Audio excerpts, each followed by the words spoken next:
A special edition, the Go Show and the Brewmance. This has it all. We have the man, the author of The Guns of John Moses Browning, the man that quite literally changed the United States and might have saved the world. The author, Nathan Gorenstein. You can find this book on Amazon and at the big retailers as well.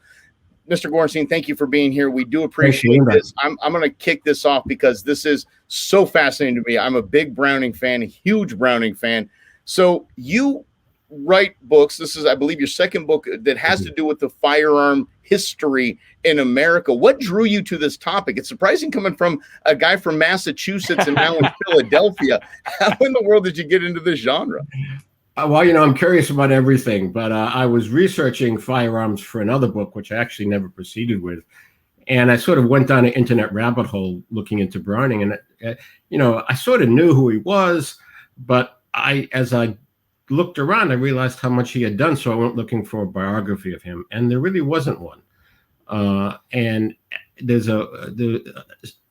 was a book published by his son, Jack, in the 1960s, written in the 1950s. That's a nice book, but a lot of it is reconstructed and it's very limited in its time span and detail.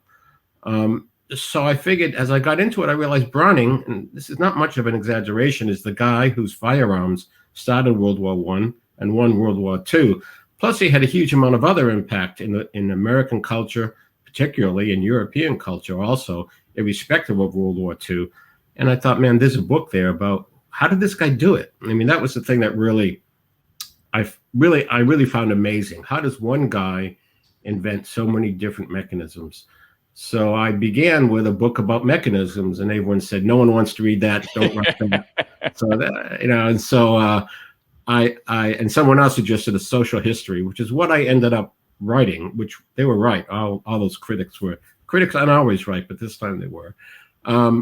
And it incorporates a lot of new material that candidly no one's ever seen or heard of before, with the impact of his work. So, for example, when his firearms first appeared in Europe, it changed the culture of violence in Europe in the years before World War I. There's a great report by a German, whatever was called states in Germany back then, where someone complains about how Germany's changing from the culture of the knife, where an apprentice would go out and buy a knife when he got a job, to the culture of the gun.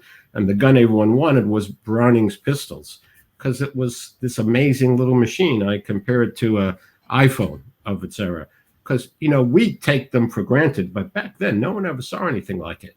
And so can I hold one up? I'll show you. Yes, please. Yes, please. I've been waiting patiently. This is the, let me do it this way. This is the first mass-produced, very popular, successful semi-automatic pistol in the world. Wow. Made by FN. This one was made in 1908.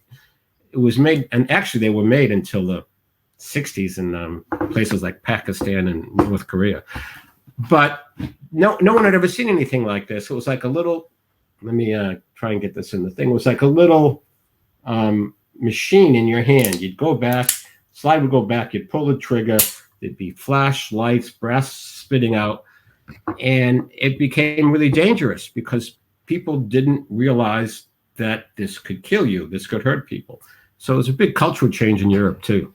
And all that, was just an amazing story. And that's just one piece of one little bit of his impact, and not many people in the world can have, I compare them in the book, and I think this is a fair comparison to the Wright Brothers, to Ford, to Edison, because their inventions created the modern world. I mean, it's the world that they live in. And Browning's guns have had a huge impact. There's not many historic events that have occurred since, say, 1890s that weren't changed, influenced by a firearm. They were very likely something Browning designed or based on his work. Which is absolutely outstanding. Now, before we get into question two, I want to bust open our beer. Nathan's not going to do it because Nathan actually is working. So I are working also. Good stuff to do. Here you go. So we're going to try Salt River Salt and Lime Arizona Lager from a place called Historic Brewing, Nathan, up in Flagstaff, Arizona. So if you're a beer drinker, Flagstaff, Phoenix, and Tucson, if you ever come to Phoenix or Arizona, has a great craft beer scene. Good place to discuss your book. Some of it, no. I mean, there's all different rules, you know, because you guys have a pretty good craft beer scene in Philly. We do, yes. Yes. So it's comparable, I think, to Arizona. So when you come out, we'll take you out for a couple of craft beers. That's great. And we'll continue your conversation about the new book, which is just out, The Guns of John Moses Browning. Now, I want to go back to the Edison comparison. Sure. Because the story about Edison is he failed creating the light bulb 10,000 times. And he says, no, I learned 9,999 times how not to make a light bulb. Was it a similar story for John Moses Browning as he's trying to invent these firearms? He's just constantly tinkering. I just picture Edison in his lap all the time. And after reading kind of a preview of your book, same kind of thing, an obsession almost. Well, that's certainly true. Browning, you know, he grew up at an interesting time. I'll try and do this chronologically. He was obviously a very bright guy. He started doing his work just as modern metallurgy, modern chemicals, modern machinery allowed him to create complex firearms. You know, without smokeless powder, there'd be no Browning firearms because they all depended on smokeless powder. So when he was trying to figure out what he was going to do with his career, the one way he could use his mental skills based on where he was, which was in middle of nowhere, Ogden, Utah back then, was with firearms, making firearms, because that's what his father did, and that's what he liked doing. And I think he became completely intrigued with what he could do as this new technology emerged. And he did think about it all the time. I'm going to jump forward a little bit here I don't mean to push my book too much, but there's a lot in the book that people haven't known before. But I have a great letter written by a friend of his after World War I, when he asked Browning to come duck hunting with him. And Browning was a big duck hunter. That was his favorite sport. Shooting elk was his second favorite, but he was a huge duck hunter. Mike's in heaven right now. That's Mike's 1 and 2 too, I think. Yes. No. Browning is a big elk hunter, and there's an anecdote. Another guy writes about how Browning told him that he spent 2 weeks in the mountains as a young man doing nothing but shooting and eating elk, and that was what he did. This is back when there were lots of elk around. So sure, yes. So this guy comes in and says, "Hey, you're going to come duck hunting with us this year when the season opens?" And Browning says, "No."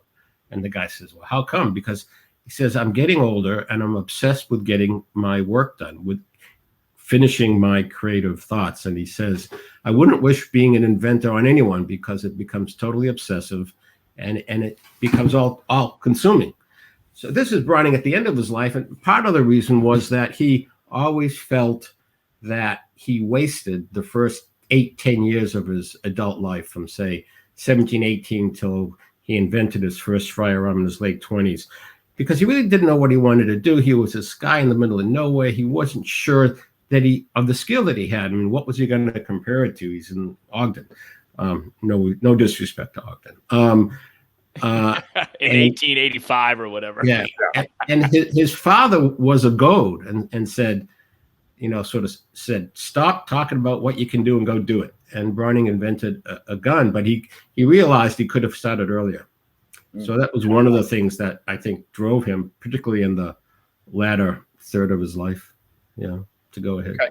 So there's also, we're talking about great inventors as well. I mean, there's this guy named Alex Bell. Alexander Bell raced to a patent office and beat the next patent by a couple of hours, as the story goes. And was Browning doing the same thing? Was John Browning racing against anyone? Who was his competition? Who was he trying to gather up all of that, basically lock those designs down against? Yeah, that's a really good question. And there's a bit of a complicated answer. Some of which we don't know because so many records have been lost. But we do know a certain number of things. And one involves George Luger, the guy with the Luger pistol, which we'll go to in a second. But initially, in his first 10 or 15 years of inventing, the guns that were made, that were invented by Browning, were produced by Winchester. And Winchester would tell him what they wanted.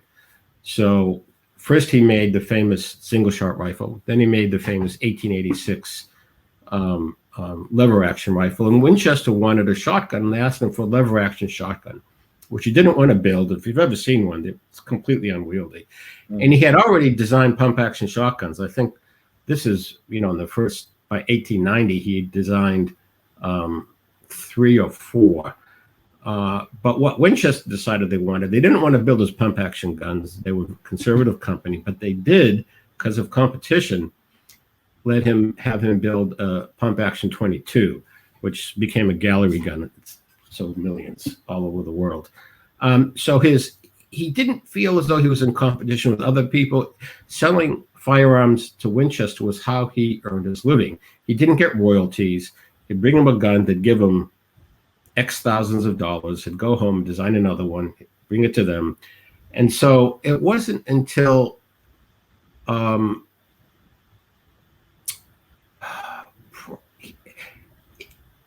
thinking about this because you're making me think through stuff. I'm not sure he ever felt he was in competition with anyone, because I think, and we don't know, this is my supposition, that he knew he was so far ahead of most other people. And at the point in his life when that was perhaps no longer the case, it was the end of his life. It was after World War I, when he was in his late 60s and 70s. There were a couple of other inventors who came along who he said were very good. And those guys would have given him a run. But in his heyday, the big fight he had was with George Luger, the guy who invented the Luger pistol. So I don't have a Luger, unfortunately, but Luger, the thing that makes a Luger work is that that those round things come back and hit the frame and kick it open. It's a toggle link action. So the concept of hitting the frame to kick open the action, that's sort of key to the gun. Well, John Browning invented that, not George Luger. And when Browning invented that around 1894, and he had a working model of the shotgun that he used it in. And Luger finds out about this and panics, because all of a sudden part of his mechanism can be challenged, and he can't sell it in the States because Browning has this patent application in. They have an 8-year-long legal battle. Wow. Where Luger accuses Browning of theft, Browning accuses Luger of theft.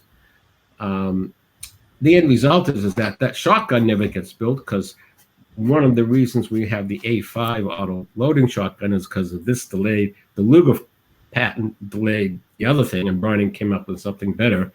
But ultimately, a judge ruled. The judges ruled Browning had invented it first, but the invention wasn't sufficiently original to justify a patent. That there had been other uses of a similar idea by other people. So yeah, you invented it, you used it first in this fashion, but no one gets a patent. So Luger could sell his gun. But imagine me the judge in that case. You got to get into that detail.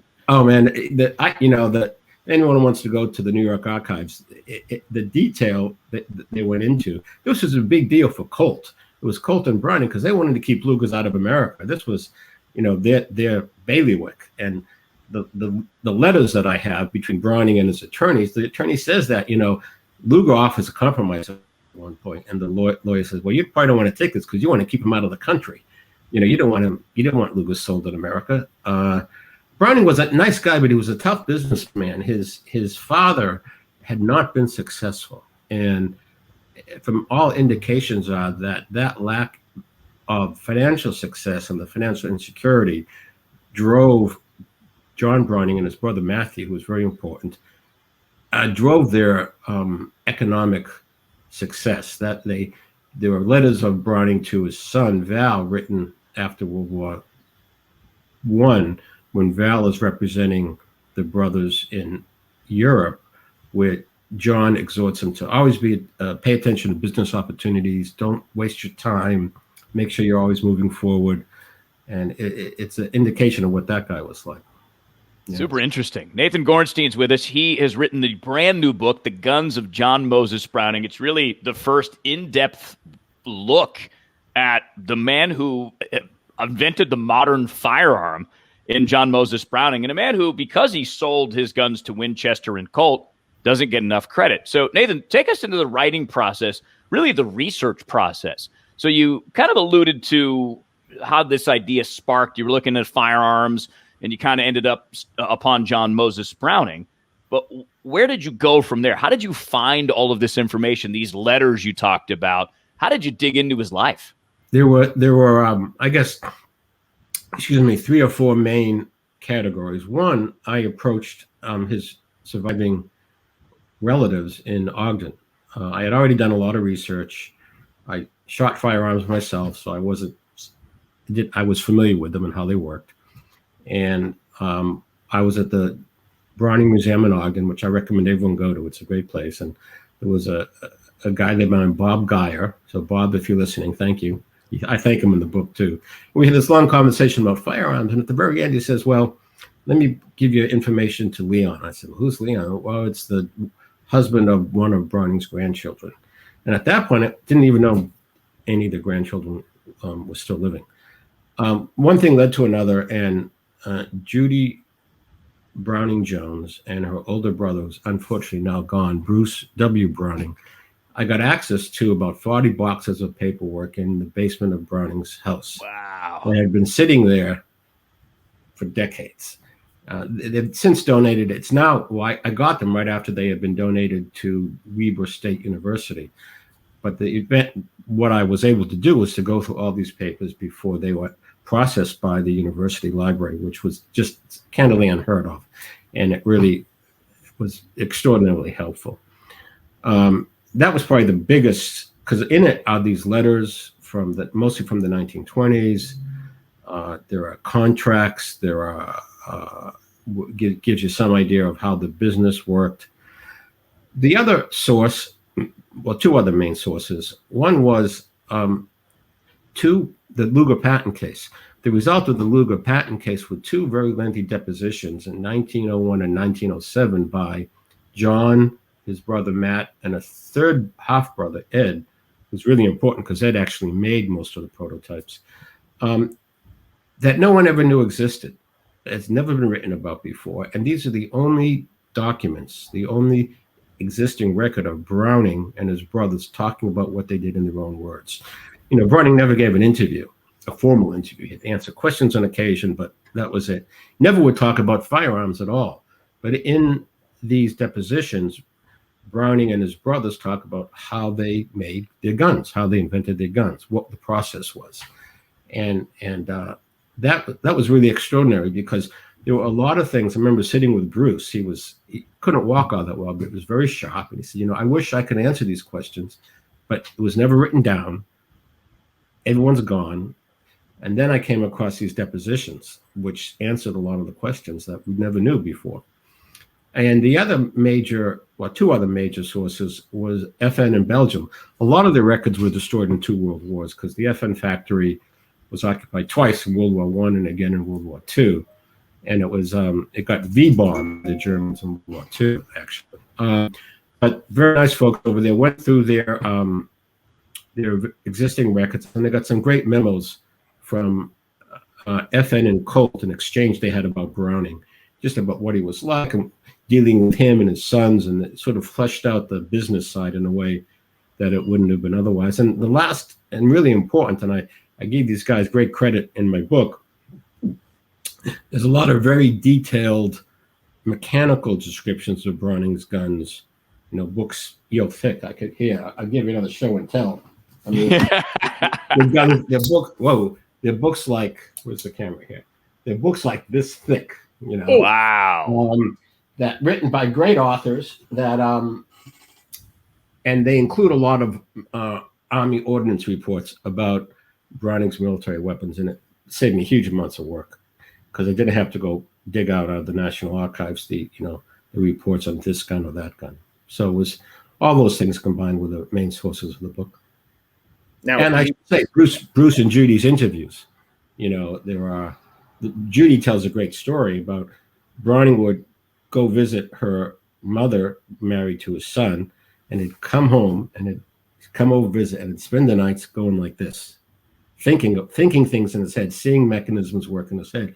And she said it drove my mother crazy because it sits around like going, Okay, enough already with it knocking on the head. But yeah, it's very, very nice people. Now, this is speaking of these very nice people. You use the F word, family, when it comes to Mhm. business. So let's talk about this. We're meeting with Nathan Gorenstein. His new book out now, "The Guns of John Moses Browning."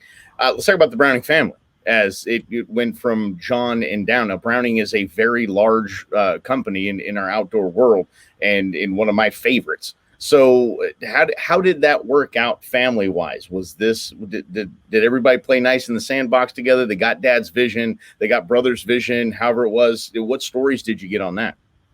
Yeah. So I got to go back to 1880s here. Browning designs his first rifle, and he doesn't know what to do with it. He doesn't want to sell it. He can't imagine going east to pitch it to Colt or somebody or Winchester. So they decide to make it themselves, and they set up a little factory, and they make 600.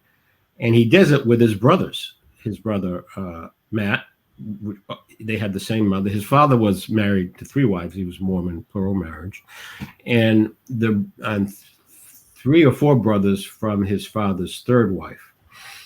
And they work together, and they make 500 or 600 rifles. The exact number remains disputed. And Browning decides he doesn't want to do this. He wants to create stuff. He doesn't want to run a factory. So they stop making rifles, but Winchester buys the first single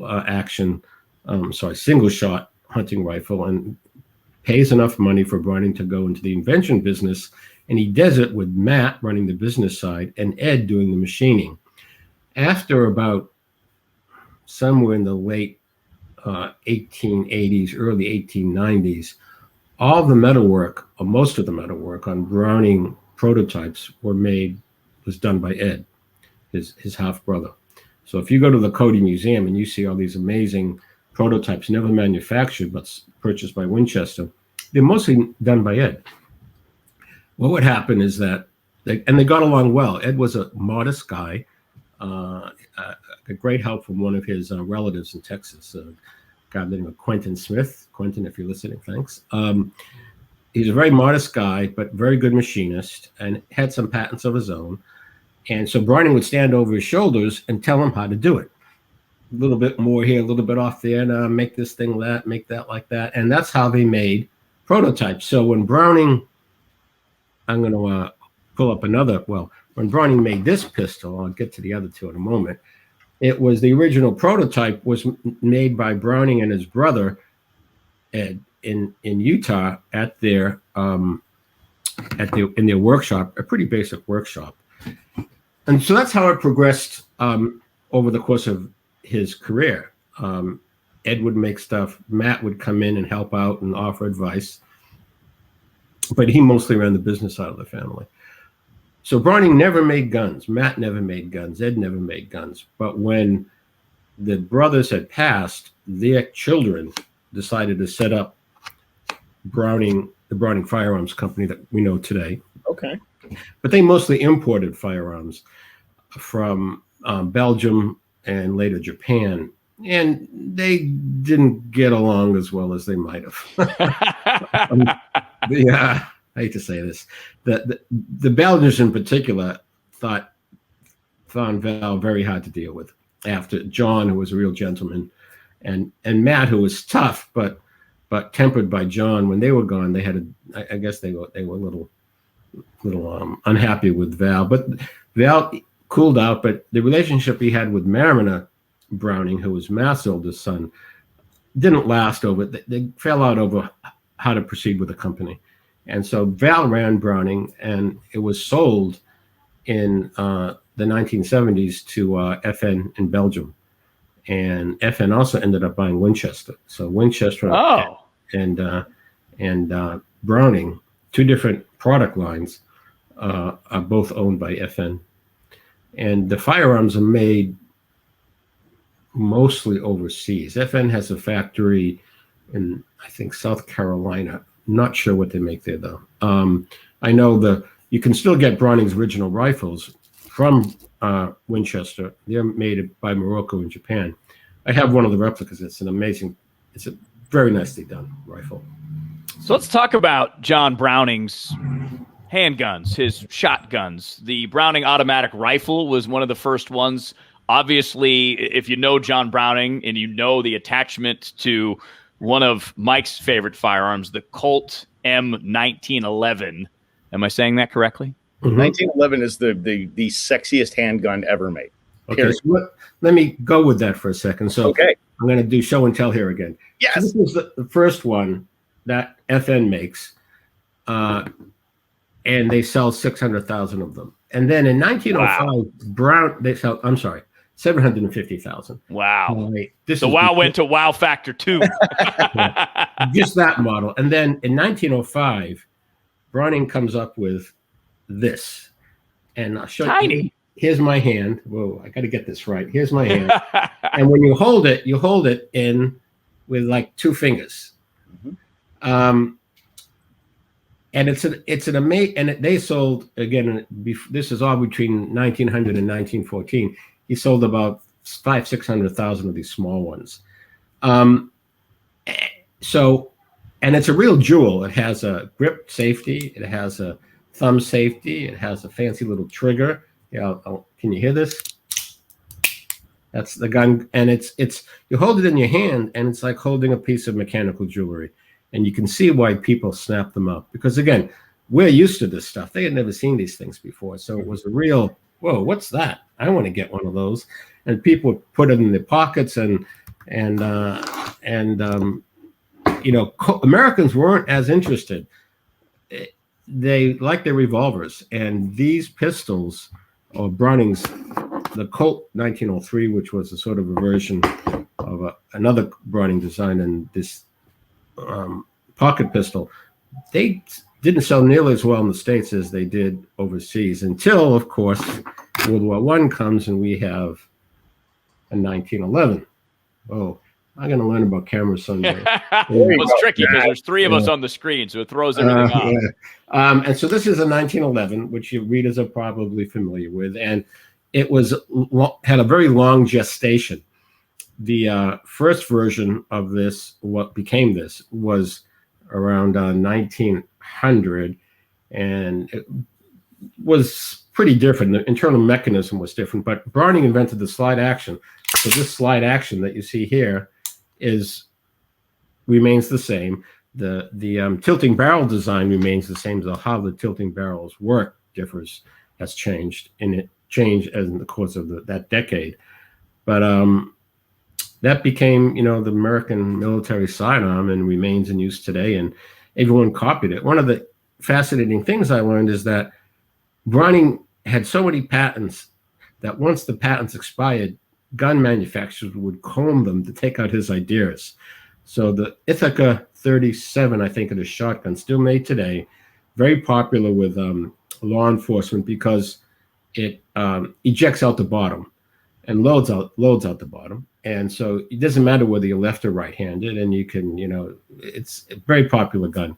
Well, that is a Browning invention. It wasn't made until the 1930s. Browning was dead. But Browning's patents expired. The gun's not totally a Browning gun. It's probably 90% Browning gun. But, the patent expired, and let's make a gun. And they made a few changes, and they produced it. And that happened with lots of other stuff, too. He had great ideas, Browning. And even if they didn't get made by Colt or Winchester, someone else would come along and pick up on them. Which is fascinating. I just want to point out that the 1911 was the standard issue firearm for the United States military from 1911 to, what was it, 85 or 86? So that's 70-year run. That's pretty impressive in and of itself. Yeah, and it's still used. I mean, there's the famous debate about stopping power, which does the 9mm not have enough stopping power, which is a bit moot these days because of bullet design and velocities and stuff. But there are still a lot of who say that the 45 is more effective. I'm not so sure. I mean, if you look at the size of the bullets, here's a 45. Oh, where are we going here? We'll find it. There he is. That's a 230 grain 45. And I don't have a 9 here, unfortunately. But it's not that difference in the size of the bullet. It really experts will tell you correctly, it's where you put the shell, the cartridge, the bullet. I'm sorry, more so than the size of it. Yeah, this in understanding that probably one, maybe 2 out of 10 shots actually hit that intended spot and intended target. Stopping power debate is really just it's something to do over a beer, and it never really goes anywhere. So stopping power, yeah. There were stories time on the range power. That's what you should do. Time on the range. Time on the range is more important than 9mm versus 45. Okay. Well, I shoot 9mm in competition. I shoot both. I shoot a 45 caliber in some competitions. Usually I shoot 9 though, I got to admit, or 40 Smith and Wesson. But I have this 1911 is one of the infamous ghost guns. It's I made it out of 80% kit, and it's in part, I did it because I wanted to know what Browning did. I mean, it really taught me how hard it was for those guys to make a working firearm, because, you're talking in thousandths of an inch and a couple of wrong scrapes with the file, and suddenly the sear doesn't work, or it doesn't, And so it was a real education for me to make one of those. And it works fine, I might add. So. Excellent. He's Nathan's an inventor himself in the footsteps of Browning. How about that? Not as accurate as my CZs, but it's pretty good. Look, I don't even trust myself reloading shotgun shells. So I'm amazed by what Browning did and what his brothers did and how they pulled that off. There's over 120 patents that Browning had. Were they all pretty standard, all pretty just straightforward? We're moving forward with the advancement of firearms, or was there something crazy in there, like an auto-loading trebuchet or something just absolutely wild? Well, it was all firearms, and he was predictive. After World War I, he filed a patent for what we would now consider that. I don't want to call it an assault rifle. That's why I'm hesitating. But back then, there were pistol caliber automatic weapons, and there were rifle caliber automatic weapons, like BAR used the large 30-06 military round. Well, Browning, there's a letter I quote from in the book where he berates military folks for wanting a pistol caliber automatic weapon. He says, you need to use an intermediate caliber cartridge, and he designs what now would be a M16 or AK-47, and is a patent for it. And this is 1923, I believe. And the patents filed in the U.S. Patent Office. He apparently made one, but again couldn't interest the military. He did military work, I think it's fair to say, out of patriotism in large part, because he found working for them really annoying. They try and tell him what to, I hate the government. I hate to say this, because I don't like but they would try and tell him what to do. There wasn't that much money in it, and everything took forever. So he when he invented his first gas-operated machine gun in 1895, Colt wanted to buy rights to it, and Browning initially, this is actually 1890. Browning said no, the very crude prototype. I don't want to get involved with you guys. I work on it in my own spare time. And he came back 5 years later with the sort of potato digger gas-operated weapon. But he did it on his own time. And the same with the BAR. No one has ever known where the Browning automatic rifle came from. It sort of appeared in 1917. The government never ordered it up. And there was no record until I got access to the family files about its genesis. So in the files, there's a letter written in 1939 by Ed Browning, which says, oh yeah, we invented the BAR, I'm paraphrasing here, back around 1905 or something, and the Army wasn't interested, and we put it up on the shelf. And it sat there until 1917, when the military came to Browning and said, hey, we need an automatic weapon to the equivalent of the Lewis gun or the French Charchot, something, an automatic weapon you could carry in the trenches as a way to break the stalemate on the Western Front. And so they take their Browning automatic rifle out and finish designing it. And that's where it comes from. And that's another I mean, he, again, in the letter, this is the only source on it we have, but Ed was the guy doing the machining, said, yeah, the government wasn't interested, so we didn't do anything with it. You know, Browning, he didn't need the money, and he had more fun doing his shotguns than he enjoyed making shotguns more than anything else. Nathan Gorenstein's with us. His book is The Guns of John Moses Browning. Go get it. It is obviously filled with information you've never heard. So even if you've Googled John Moses Browning before, you're going to see some information. But Nathan's dug in. He's got a journalism background. He obviously took all those skills and all those tools to create and write this amazing book for us. So what did you learn about John Moses Browning himself? What kind of personality what he has? And I want to add a secondary question to that, Nathan, if I could, just about why is it so difficult to know about him versus, say, Thomas Edison? Was it because Thomas Edison wrote his own thoughts down, whereas maybe John Moses Browning wasn't really a journaler? Let me start with that part of your question, if I might. Browning wrote huge numbers of letters, most of which are lost. We have in the files, there are, I think, maybe 40 in total from the 1920s. But Browning never gave a formal interview. He never kept a diary that we know of. He didn't have working drawings. He did everything, which I should get into. He didn't have blueprints. He didn't have working drawings. Wow. So if you want to look at Browning's papers, there are no papers. He didn't use them. And that's an important reason why it's so hard to know what he did and why we've never actually known until we got these depositions exactly how they worked. Because it was three brothers, you know, who are they going to tell? So he could think of a Rubik's Cube. He could work one of those in his mind. So Browning would, I mentioned this, Browning would sit around and invent these things in his mind. So he never had blueprints or paperwork, never gave interviews, was a very private guy. Matt was the sort of big PR guy, and to the extent that we got anything about Browning during those years, it was because of Matt.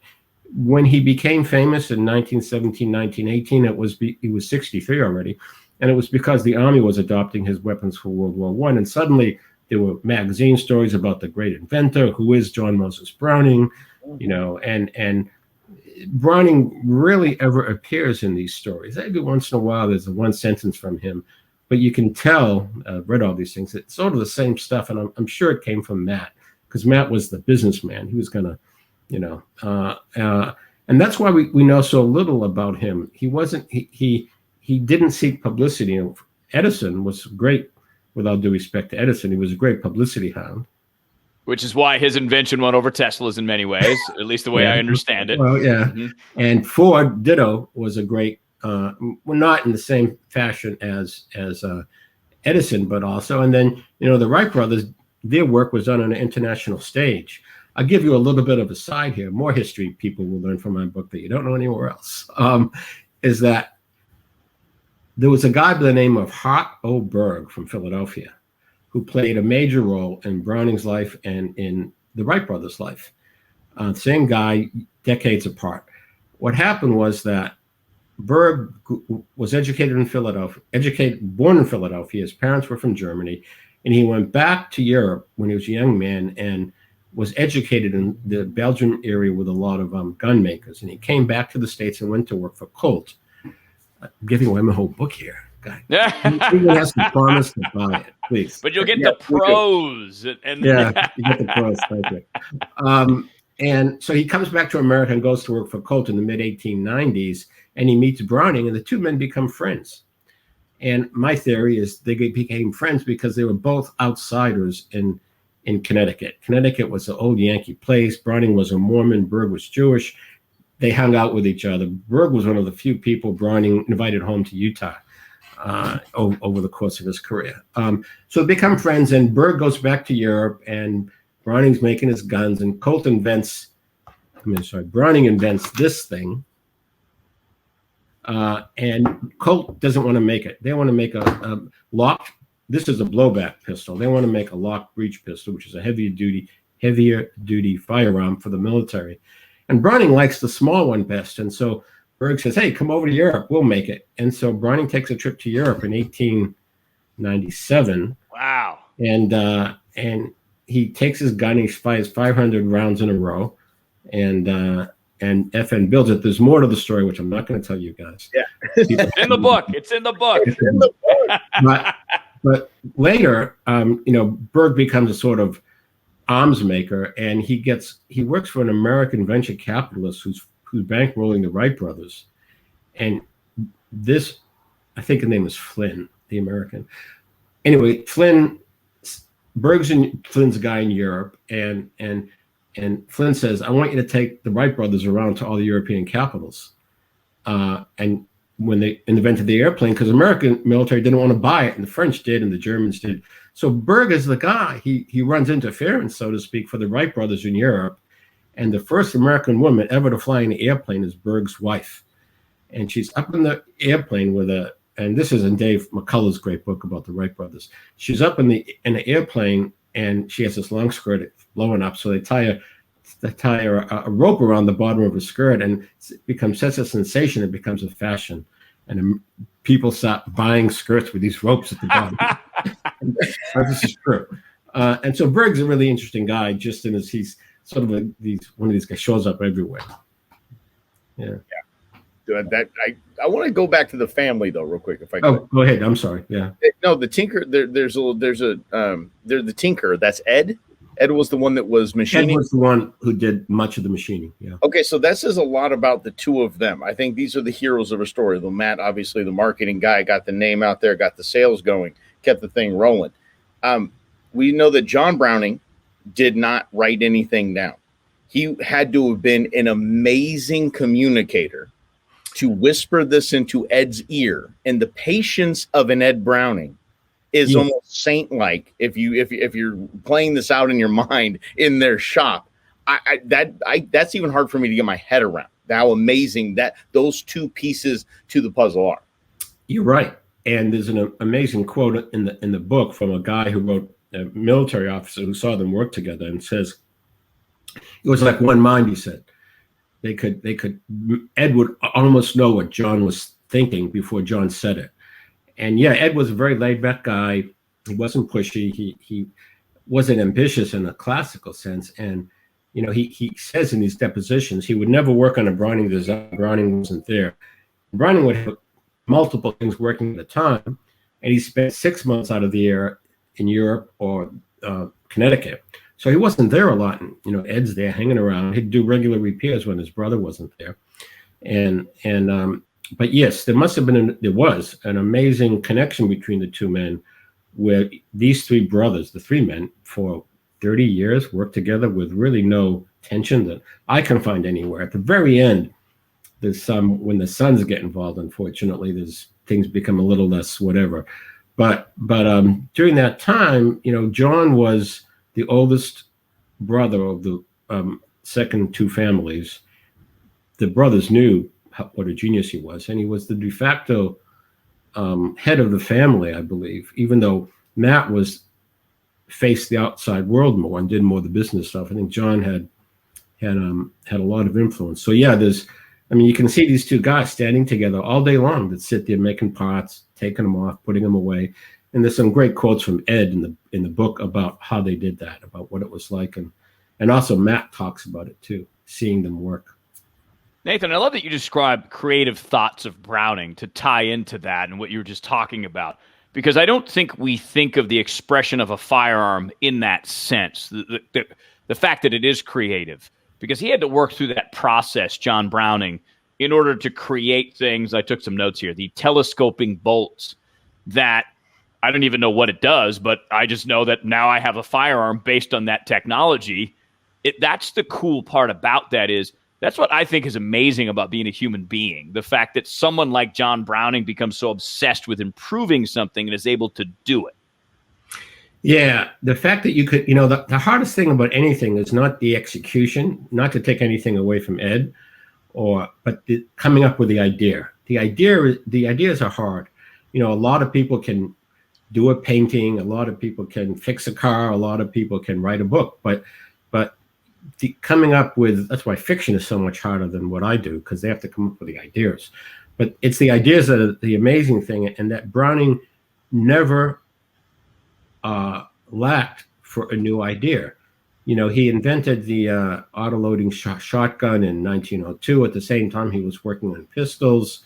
When in 1917, I think it was, General Pershing asked for a heavier duty machine gun, right? Something to take out German armor vehicles, and that's Browning invents the 50 caliber machine gun in less than a year. And it wasn't, well, interesting note, the Army said we'll buy 10,000, then the war ended, so they didn't, and the sort of development of the gun stopped, and it sat for a long time. But he never ended his creative abilities, lasted to the very end of his life, and that's quite fascinating, that he could do that. He never sat still. He'd invent something and then he'd improve it.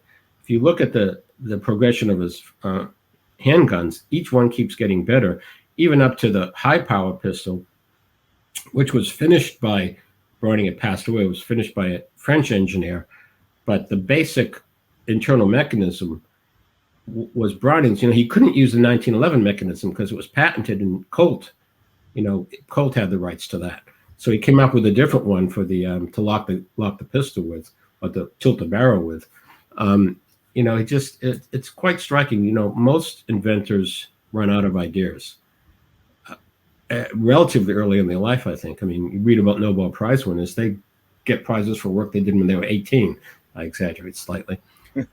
Browning never stopped. Okay, so I know I read the Steve Jobs biography, and that was one of the most detailed biographies I've read in a long time. And one of the things that struck me in that is he would ask other CEOs, how was your business, how was your company, stock prices, any of that. He would ask, how's your patent portfolio? What's your patent portfolio like? With the Brownings at over 120 patents and firearm-related patents, did all of those just expire? Or are they still with the Browning? I don't know, the Browning. No, they've expired.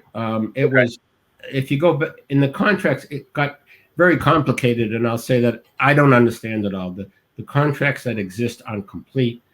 They kept getting renegotiated. It's hard to figure out what applied when, but essentially, the contracts, the patents for the firearms made by Winchester was sold to Winchester, and Browning got a flat fee from Winchester, and that was it. The patents he licensed later to FN, Remington, and Colt, the brothers got royalties on. And in some instances, they agreed, that manufacturers negotiated agreements where they paid royalties after the expirations of the patents. But once the patents expired, there was nothing that would stop you or me from deciding, hey, I'm going to make one of these. As far as royalty income, I can't give you an exact date, but I'm pretty sure most of that was gone by around World War II. Okay. Yeah. Which is an interesting point, too. You bring up World War II, and you mentioned at the very beginning, Nathan, that it was a Browning firearm that started World War I, that assassinated the Archduke. And then it was the World War II, the Browning firearms that helped end the war, too, and save the world. So is it safe to say that Browning, in some ways, saved the world? Well, I'll make this argument, and people can dispute it with me. So we talk about dropping the H-bomb on Japan. Okay. And I think it needed to be done, and sure, that ended the war. But, in order to get to, what was it, Saipan, Tinian, wherever they launched the plane from, the U.S. Marines had to cross the Pacific, fight all these people. We had to shoot down all these Japanese planes. They had to occupy all this thing, and all that was done with Browning's guns. That was it. And so without Browning's guns, something else would have come up, obviously, but that's what they had, and that's what they used. And so maybe he did win World War II. One can argue. Now, I'm sure this will create all sorts of havoc on the internet, and all sorts of grief from everybody, but, That's what we're going to say. The title of the podcast is going to be John Moses Browning Saved the World. Courtesy of Nathan Gorenstein. Well, look at there's the famous have you ever seen the movie Tank? I think it was with who's the movie star, married to Jennifer Aniston. You know who I mean? Oh yeah, Brad Pitt. Mm-hmm.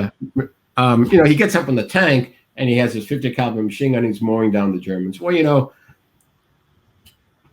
that is what they use 50 caliber machine guns for. But where that comes from? Audie Murphy really did that.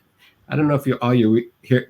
I write about him in the book. There was a most decorated American soldier in World War II, and this is factual. People watched and heard it. He survived enormous amounts of stuff. He's in France, 1944. His unit's out there. They have to hold off a German advance. They're outnumbered. The Germans shell. Everyone's dying. Murphy tells his guys to pull back, but there's a U.S. tank destroyer there which has been hit, but there's a working 50 caliber machine gun up in the turret. So Audie Murphy gets up in the turret and holds off the whole German advance while he's talking to the artillery spotters on his phone and cracking jokes with them. I kid you not. This is all true. Wow. And he gets a Congressional Medal of Honor with that, but he's using Browning's 50 caliber machine gun, and he's picking off Germans, and the attack fails. And there's two things there. That Murphy survived the war is stunning. The guy was 18 or 19 years old, looked like a child, couldn't get into the service because he was so small and so childlike, but uses the gun for that. And so, it's amazing to read the things that people did with his firearms during the war, both wars. Alvin York from World War I, he was sort of the famous American war hero. His famous event was done with one of these things. Though, as it turns out, there were two guys firing, not just one. Something else you read in the book. The other guy never took credit for it, and take nothing away from Alvin York, but the sort of penultimate or the final showdown where York has a 1911 and is picking off charging Germans from the back, because that's how you hunted turkeys in the hills. You picked the one farthest away so you wouldn't spook the ones up front. And people described him using a 1911 over quickly. It's over 25 yards. This wasn't long distance shooting. But a fellow went out there and did a survey of the area where they know that York was standing when he was shooting, and found shells with two different firing pin imprints on them. One was from, and so there was a second guy there, and he figured out it was. So just all this information is just making me want to read the book more, Nathan. So I will say that. Please do. Yes. Yeah. So the book is called "The Guns of John Moses Browning." So Nathan, do you mind if I switch gears a little? I want to ask about you. Oh, because sure. you grew up in Massachusetts, and again, Mike brought this up at the very beginning. I grew up in Massachusetts as well. You grew up in Medford. I grew up near Brockton on the South Shore. Sure. We know but but we don't talk about guns. Like, growing up in Massachusetts, guns weren't a thing. I didn't. There used to be. I grew up in a town called Hanson, and I told Mike this story. I know Hanson. Yeah. One of the few that knows where Hanson is. And there used to be the Hanson Rod and Gun Club, and I used to drive by and I used to think, who goes and shoots guns? It's Massachusetts. But now I'm an avid Second Amendment advocate, so Mike has helped bring me into that world. So how did you get into this world of firearms growing up in the state of Massachusetts? Well, I never had the visceral dislike for them that other people had, in part because there were a lot of military people in my family, and so it's like, okay, people have guns. But it's something I never pursued until 5 or 6, 7 years ago, when I was, like I said, when I came down here. I've always been interested in mechanical things. I fixed cars in college. We built a couple of sailboat. I made a couple of small dinghies. So I've always done stuff with my hands, which I think probably that interest in how things work is what initially brought me to it. Because when I saw all the things Browning invented, I really wondered, well, how does one guy do that? And what exactly did he do? So, this is what I tried across in the book. It's what I had my very friendly fights with Rick about, was how much detail to give in the book about how this stuff worked. And I said, that's what makes him amazing, that he came up with all these different mechanisms. So I have to, in a way that won't push the reader away, explain how he did all these things. Because to me, that was really amazing how one makes something that no one's ever thought of before. I mean, that's one of the reasons I use the Steve Jobs comparison. Browning, when he came up with his blowback pistols, these little things, you know, it was like seeing an iPhone for the first time. I remember the first time I saw an iPhone, I go, whoa, what's that? You can do what with that? And so if you are in, you know, Bavaria or France, you know, the guns became, this is a bit of an aside, but there's a great article from a London paper, I think the London Times, or in 1907, where they're complaining, talking about the conspiracy theories. They're saying, we have proof that there's an international anarchist conspiracy because they all use the same Browning pistol. And there's a very serious piece that says, you know, why does everyone use the same pistol? Well, they all use the same pistol because there was nothing else like it. It was it. You know, you wanted a small pistol you could fit in your pocket and go out and shoot the Commissar something or the Spanish Prince. You used a Browning FN 1900. But I lost my train of thought here. But that's how I got into it. I like doing stuff with my hands. I was intrigued by how these things worked. And I found that I enjoyed shooting. It was very different. It required me to think differently and really think about how I thought. I've managed to get DQ'd from a number of USPSA matches in my early days. For nothing really dangerous, you know, breaking the 180, finger on the trigger during a reload, which I don't do that anymore, thank God, knock on wood. It's a good one. Good rule. Yeah. But the thing about it was that it made me, I mean, as a writer, you sort of, at least the way I do, you sort of, your mind encompasses everything and it sorts through it and it figures out what it needs. Well, when you're doing a firearms competition, you can't do it that way. You got to be really linear and you got to do it all at the same time, but in a very linear way. And it took me a long time to discipline my mind. So I did that. And that was really a good thing to learn how to do that.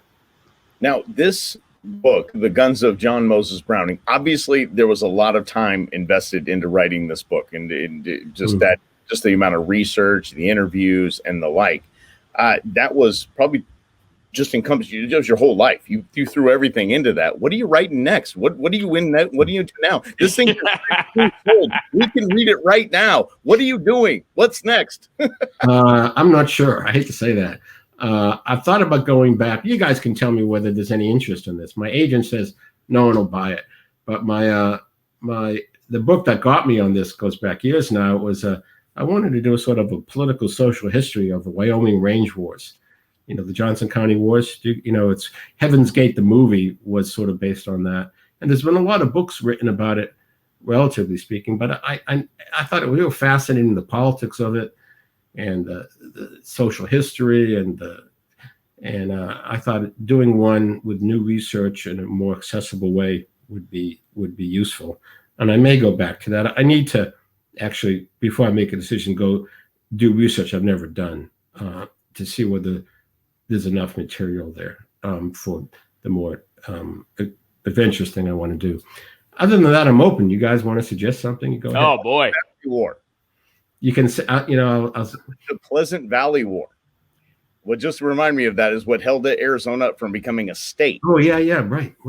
I've heard of that. Yeah, when I was doing my other research. That's my suggestion. I'm a giant Arizona fan. I'm a Southern California kid that passed the test and escaped. And so I'm here in I love Arizona. I love the history of the Southwest, and that's just what I love. I love the Pleasant Valley War. That whole story is fantastic. Actually, that's an idea. Yeah, a friend of mine up here owns a bed and breakfast kind of dude ranch kind of thing, and that's as a historical marker. That was the last death of the Tewksbury Pleasant Valley War on his property. It's fantastic. He loves that story. Yeah. The hard thing is what Rob said is right. You end up devoting 3 years of your life to one of these things.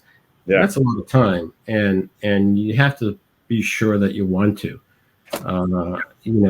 One of the things I learned in journalism is when you're reporting. I did a lot of sort of projects in journalism, and when you have a good story because as you get more information, the details become more interesting. It becomes more fascinating.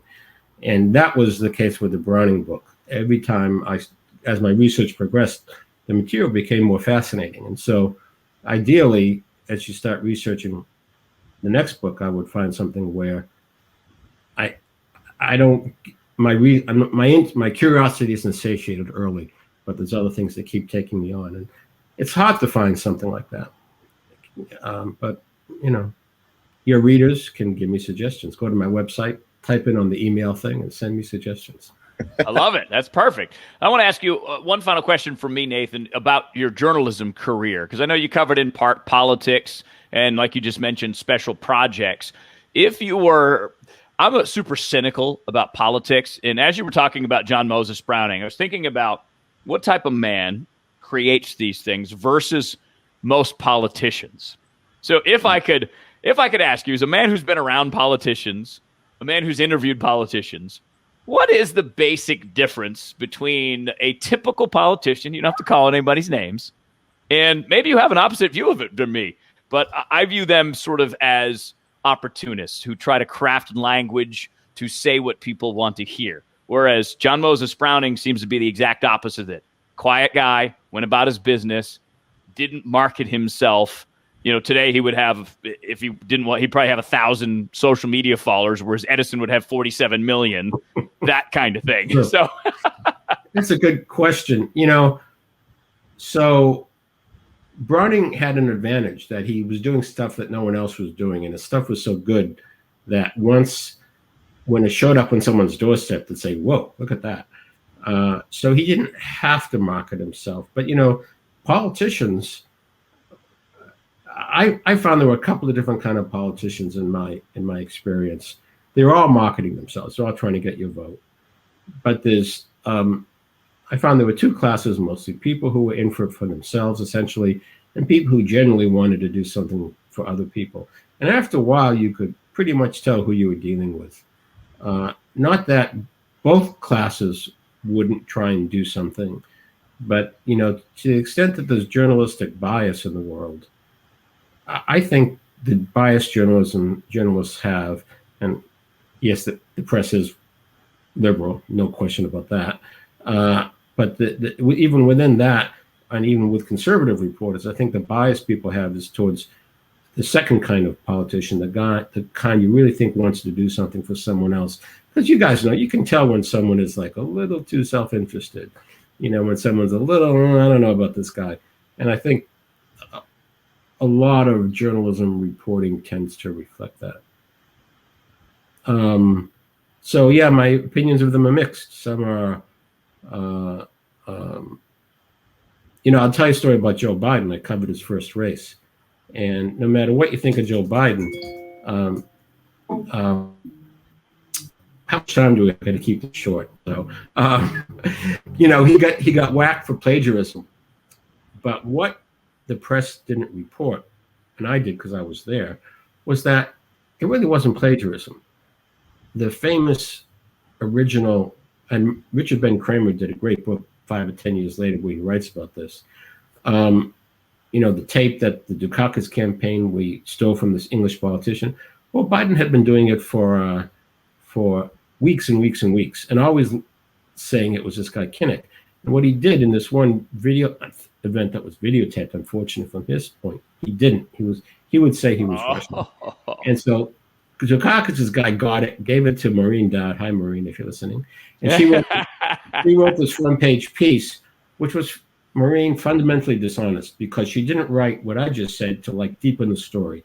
But no one, and she gave, and I say this as a guy who firmly believes in the media and thinks the way the media is, we make mistakes, but you'd be better off with us than without us.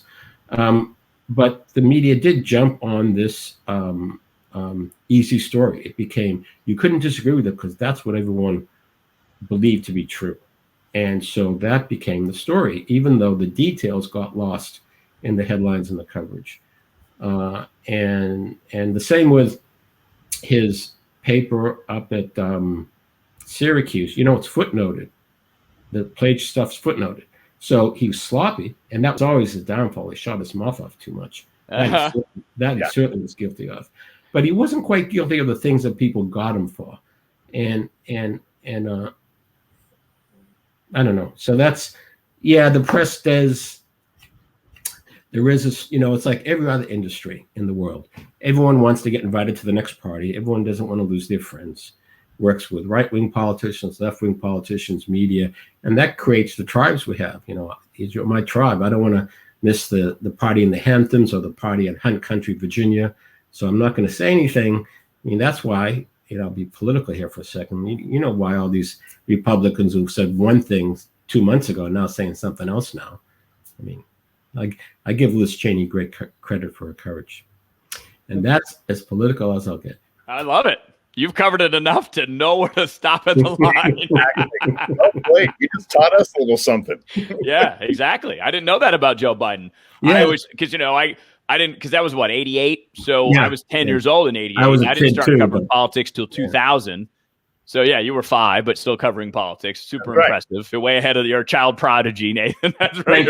That's where we want to go. That's the way you want to say it. Yeah, exactly. But I love that the nuance, and you seem to get into the nuance in the book too, with John Moses Browning, The Guns of John Moses Browning, available now. So I encourage you to go get the book, because it's going to be the best look that you're going to find on John Moses Browning. So you want to see how he changed the world, go get Nathan's book. He's worked his tail off to create this for us. Traveling to Belgium, traveling to Utah, traveling wherever he had to go to get the information, to put it all into a book form for us. I think it runs about 350 pages or so. 326, the publisher tells me. Perfect. Sounds great. It's been fun. It's been fun, guys. Great show. Thanks. The first combo episode, the Brewmance, the Go Show, the Brewmance, our properties here that Mike and I run. Appreciate you guys hanging out with us for that very, very interesting conversation with Nathan Gorenstein. You got to go get the book, The Guns of John Moses Browning. I just like it, Mike, when people create something. Speaking of creators like John Moses Browning, I like that Nathan spent 3 years of his life, he said, putting this book together for us to read about what seems like one of history's most underappreciated inventors. Or not known about. Because of his humility, and he wasn't, look at the great me. I'm gonna write this for prosperity. I'm gonna write this for or the word I was looking for there. I'm gonna write this. I'm gonna write this for my legacy. I'm gonna do stuff with my guns. No, it was just, I make guns. This is what I do. I tinker. This is all in my head all day, and I got this amazing brother that can hear me and make it into an actual thing. That was crazy. This whole thing that still. Well, I will continue to blow me away. Just having him, John, whispering to Ed's ear on different ways as he's machining this stuff, mind-blowing, completely mind-blowing. And the fact that it had a 75-year run, the Colt 911, made by Browning in the U.S. military as standard issue, is impressive in and of itself. Unreal. Good job. Yeah. So we were able to sip on a little Historic Brewing's Salt River Salt and Lime Arizona Lager. Let's rate and review this bad boy for you, Mike. What'd you think? Because as someone spends as much time in Arizona as I have, went to high school here, and now 13 years into this stint, 12 years into this, 13 years into this stint, and never leaving, I know a lot about Salt River. Salt River has a reputation of, the Salt River also has a reputation of, whoa, an amazing whitewater rafting, great fishing, but there's that recreation area where people are like, whoa. So I was concerned it tastes a little bit like, whoa. Whoa. That's a great description.